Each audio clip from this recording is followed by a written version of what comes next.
Kali Metro adalah sebuah ruang yang tumbuh bukan dari rencana besar, tapi dari kebiasaan orang-orang berkumpul. Kali Metro mulai berkembang sebagai ruang literasi sejak tahun 2014.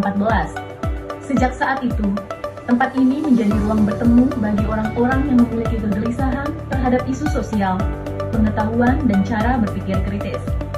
Diskusi dan membaca bersama menjadi aktivitas utama yang membentuk karakter komunitas ini. Kali Metro tumbuh sebagai ruang yang cair, terbuka, dan tidak terikat struktur kaku. Yang dijaga sejak awal bukan hanya kegiatannya, tetapi ruang dialog dan kebebasan berpikir. Kali Metro berkembang dari kebiasaan hadir dan berbicara. Tidak ada ketua, tidak ada hierarki, dan tidak ada batasan latar belakang. Ruang ini dijaga tetap netral dan inklusif.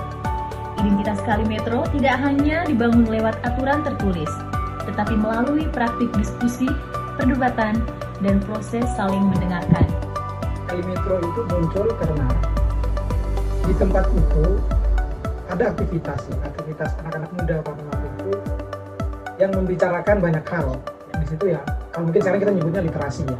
Jadi mereka tidak hanya membicarakan tentang politik, mereka membicarakan tentang sastra, mereka membicarakan tentang kebudayaan. Secara aktivitas juga mereka tidak hanya berdiskusi, mereka juga ada pentas seni, mereka ada pameran, terus ada pelatihan-pelatihan. Nah, hal-hal tersebutlah kemudian yang itu menjadi latar belakang saya kira munculnya komunitas Kali Metro.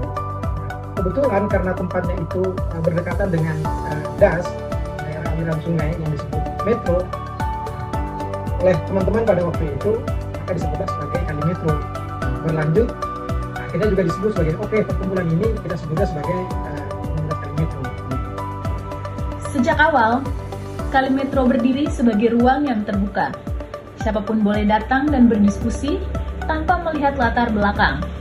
Komunitas ini tidak memiliki ketua atau struktur formal. Pengelolaannya bergantung pada penanggung jawab kegiatan yang berubah sesuai kebutuhan. Yang dijaga adalah netralis ruang, bukan pandangan politik tertentu. Di sini, kita bertemu untuk berdialog, untuk berpikir, dan saling memperkaya cara pandang. Karena itu, Kali Metro lebih dari sekedar komunitas literasi. Kenapa Kali Metro kemudian berkembang dan bisa dikatakan sebagai komunitas literasi? Karena di Kali Metro itu kira-kira memenuhi syarat adanya aktivitas literasinya. Teman-teman membaca, teman-teman mendengarkan, teman-teman berdiskusi, teman-teman menganalisis, menginterpretasikan apa yang mereka baca begitu dan disampaikan kepada lain. Aktivitas-aktivitas tersebutlah kemudian kenapa kemudian komunitas Kali Metro itu bisa disebut sebagai salah satu komunitas literasi yang ada di Tangerang. Dan itu kalau saya tidak salah ya, dia sudah mulai ada aktivitas seperti itu dari tahun 2017 sampai dengan hari ini. Namun ada beberapa tahun tertentu sempat berhenti karena ada bencana kemanusiaan pada waktu itu. Seperti itu. Seperti banyak komunitas lain, Kali Metro juga pernah jatuh. Pandemi membuat semua aktivitas berhenti selama hampir 3 tahun. Tidak ada diskusi, tidak ada kegiatan, dan tidak ada pertemuan. Tetapi identitas komunitas ini ternyata cukup kuat untuk bertahan. Akhir 2022, generasi baru mulai kembali masuk ke ruang itu. Perlahan-lahan, mereka menata ulang kegiatan. Diskusi dimulai lagi, baca bareng dibuka lagi, dan teman-teman dari berbagai komunitas kembali hadir.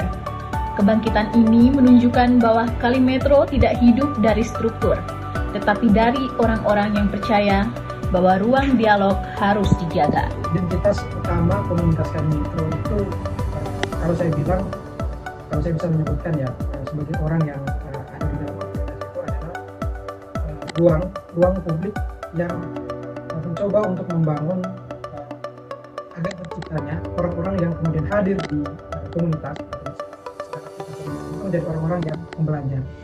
Artinya dia tidak hanya datang mendengarkan kemudian selesai gitu, tapi dia akan terus coba untuk mencari tahu apa yang dia dapatkan dan bagaimana kemudian dia bisa mengembangkan itu gitu, mempertanyakan lebih jauh gitu. Nah, sebenarnya itu identitas komunitas Kalimetro.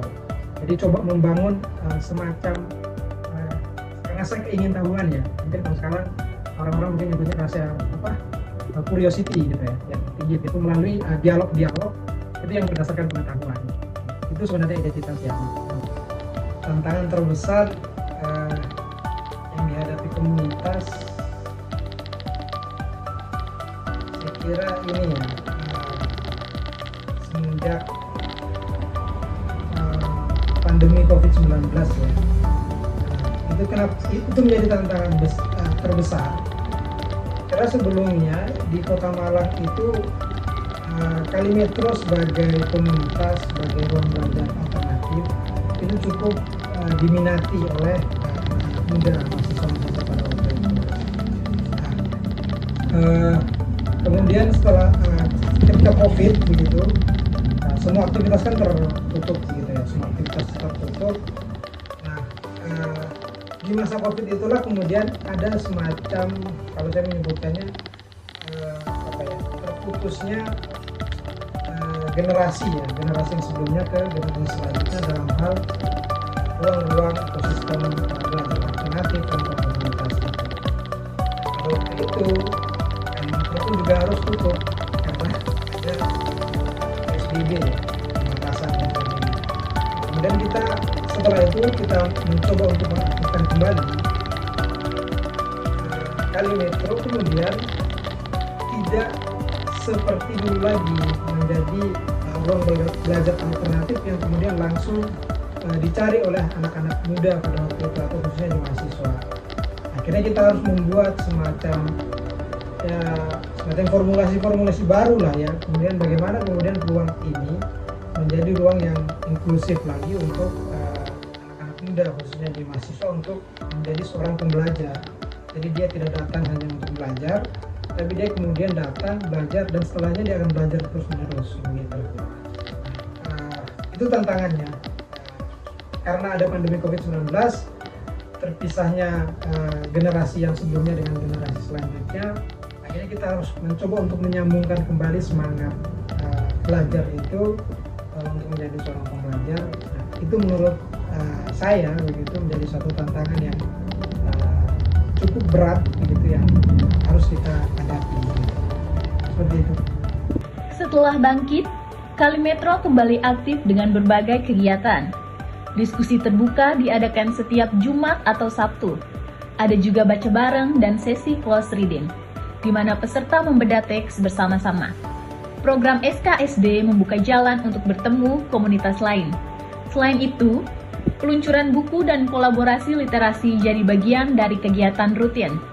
Semuanya dilakukan dengan cara yang sama. Kalau sekarang kegiatan yang ada, itu yang pertama itu kalau kami menyebutnya sebagai semantik gitu ya.